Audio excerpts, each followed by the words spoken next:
कोपरगाव शहरातील प्रभाग क्रमांक 2 मधील सुख शांतीनगर येथे संरक्षण भिंतीच्या कामाचे भूमिपूजन 15 फेब्रुवारी रोजी संजीवनी महिला बचत गटाच्या अध्यक्षा रेणुका कोल्हे यांच्या हस्ते पार पडले। यावेळी नगराध्यक्ष पराग संदान तसेच स्थानिक नगरसेवक उपस्थित होते। मात्र या कार्यक्रमानंतर राष्ट्रवादी काँग्रेस पक्षाने या प्रकरणात प्रोटोकॉल न पाळल्याचा आरोप करत सदर भूमिपूजन अनधिकृत पद्धतीने करण्यात आल्याचे म्हटले आहे। त्यामुळे या वादाला अधिकच राजकीय रंग चढला असून शहरातील राजकारण चांगलेच तापले असून आरोप प्रत्यारोपांना सुरुवात झाली आहे। भूमिपूजन सोहळ्यावरून वाद निर्माण झाल्यानंतर उपनगराध्यक्ष जितेंद्र रणशूर यांनी माध्यमांशी बोलताना काळे गटावर जोरदार टीका केली। ते म्हणाले की सदर कार्यक्रमाला काळे गटाच्या नगरसेविका स्मिता साबळे आणि त्यांचे पती शैलेश साबळे प्रत्यक्ष उपस्थित होते। मात्र दुसऱ्याच दिवशी आम्हाला कार्यक्रमाची माहिती दिली नाही असा बनाव करून निवेदन देण्यात आले। ती म्हणजे उलटा चोर कोतवाल को डाटे अशी आहे असा आरोप करत रणशूर यांनी साबळे दाम्पत्याच्या उपस्थितीचे फोटो आणि व्हिडिओ माध्यमांसमोर दाखवले आहे। यामुळे पुढील काही दिवस स्थानिक पातळीवर आरोप प्रत्यारोप तीव्र होण्याची शक्यता व्यक्त केली जात आहे। काल महाशिवरात्रीचं औचित्य साधून कोपरगाव नगरपालिकेच्या प्रभाग 2 मध्ये सुखशांतीनगर या ठिकाणी ओपन पेजच्या संरक्षण भिंतीचं भूमिपूजन संजीवनी महिला बचत गटाच्या अध्यक्षा सौ रेणुका दीदी कोल्हे यांच्या शुभ हस्ते संपन्न झाला। त्या प्रसंगी नगराध्यक्ष पराग संदान, मी उपनगराध्यक्ष, आमच्या बांधकाम समितीच्या सभापती निलोपर भाभी पठाण, गटनेते प्रसाद आडव आणि स्थानिक नगरसेविका सौ स्मिता शैलेश साबळे ह्याही उपस्थित होत्या आणि प्रोटोकॉल प्रमाणे त्यांना निमंत्रण गेलेले होतं।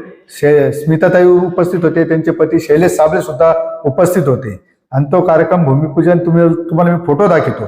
त्यांनी भूमिपूजन करताना कुदळ मारतानाचा फोटो आहे स्मिताताई आणि दुसरा व्हिडिओ आहे तो शैलेश साबळे उपस्थित होते, त्यांचे पती शैलेश साबळे उपस्थित होते, ते स्वतः उपस्थित होते। त्यांच्या शेजारचे स्थानिक नागरिकांना त्यांनीच आमंत्रित केलेलं होतं। मग तो भूमिपूजन सोहळा अनधिकृत कसा होऊ शकतो? नगराध्यक्ष उपस्थित आहे, उपनगराध्यक्ष उपस्थित आहे, बांधकाम समितीचे सभापती उपस्थित आहे, तो कसा का अनधिकृत होऊ शकतो? महाशिवरात्र असल्यामुळं आम्ही तो कालचा दिवस निवडलेला होता। आमच्या नगराध्यक्षांनी सांगितलं महाशिवरात्रीचा दिवस आहे, त्या दिवसाचं औचित्य साधून आम्ही ते उद्घाटन केलेलं होतं आणि त्यांची जी मागणी अनधिकृत होती ती हास्यास्पद आहे। त्यांचं असं त्या पाहून उपस्थित असलेले पाहून उलटा चोर कोतवाल को डाटे अशी परिस्थिती, कारण स्वतः नगरसेविका उपस्थित होत्या, शैलेश साबळे उपस्थित होते आणि आज शैलेश साबळे बाईटमध्ये मागणी करता ते भूमिपूजन रद्द करावं हे हास्यास्पद आहे।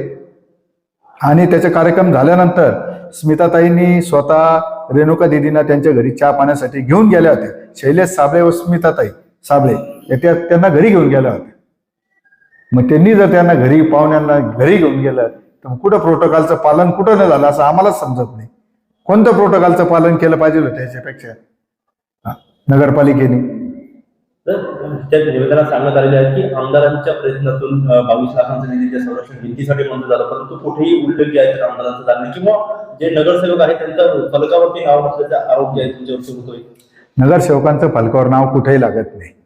त्या बांधकाम सभापती, नगराध्यक्ष, उपनगराध्यक्ष, कोपरगाव नगरपालिकेचे सीओ आणि इंजिनियर यांचे नाव राहतात आणि नगरसेवकांचं कोणत्याही असं प्रभागात आजपर्यंत झालं नाही। त्या स्थानिक नगरसेवकाला प्रोटोकॉलने तिथं बोलवलं जातं आणि नगरोत्थान ही शासनाची योजना आहे आणि तो जनतेचा पैसा आहे।